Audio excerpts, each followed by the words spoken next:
প্রিয় দর্শক বন্ধুরা, উঠে আসছে গুরুত্বপূর্ণ খবর আপডেট। আপার প্রাইমারি প্রসঙ্গ, সুপার নিউমেরারি পোস্ট কার্যত মহামান্য কলকাতা হাইকোর্টের বিগ নিউজ। আর্জেন্ট ভিত্তিতে তাই ভিডিওটা কিন্তু ক্রিয়েট করা। ভিডিওটিকে শেষ পর্যন্ত দেখবেন, কোনোভাবে স্কিপ করবেন না। চ্যানেলটিকে অতি অবশ্যই সাবস্ক্রাইব করে নিয়ে সঙ্গে থাকবেন। তো চলুন কথাবার্তা না বাড়িয়ে আমরা মূল টপিকেই ফোকাস করি। বন্ধুরা, উঠে আসছে বড়সড় খবর মহামান্য কলকাতা হাইকোর্টের। আপার প্রাইমারির ক্ষেত্রে সুপার নিউমেরারি পদে বা পোস্টের নিয়োগের মামলায় সিঙ্গেল বেঞ্চের অন্তর্বর্তী স্থগিতাদেশের নির্দেশ বহাল রাখল মহামান্য কলকাতা হাইকোর্টের ডিভিশন বেঞ্চ। সম্মানীয় বিচারপতি অনারেবল জাস্টিস সৌমেন সেন মহাশয়ের ডিভিশন বেঞ্চ কার্যত জানাচ্ছেন, এখনই সিঙ্গেল বেঞ্চের নির্দেশের উপর হস্তক্ষেপ করা হচ্ছে না।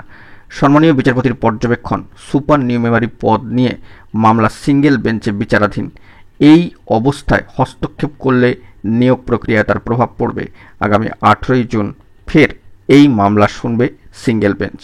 গত 7ই মে মহামান্য কলকাতা হাইকোর্টের সম্মানীয় বিচারপতি বিশ্বজিৎ বসু মহাশয়ের বেঞ্চ সুপার নিউমেরারি পদে নিয়োগের ক্ষেত্রে স্থগিতাদেশ দেয়। বলা হয়, অতিরিক্ত শূন্য পদে এখনই কোনো নিয়োগ করা যাবে না।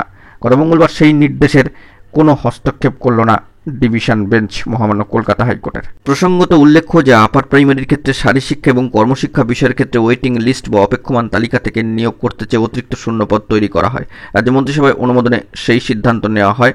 এই সংক্রান্ত একটি বিজ্ঞপ্তিও জারি করা হয়। মহামান্য কলকাতা হাইকোর্ট প্রথমে বলেছিল ওই অতিরিক্ত শূন্যপদ সৃষ্টির সিদ্ধান্ত আইনসঙ্গত নয়। 2022 সালের ডিসেম্বর মাসে কার্যত সুপার নিউমেরারি পদ তৈরির ওপর অন্তর্বর্তীকালীন স্থগিতাদেশ দেয় মহামান্য কলকাতা হাইকোর্ট।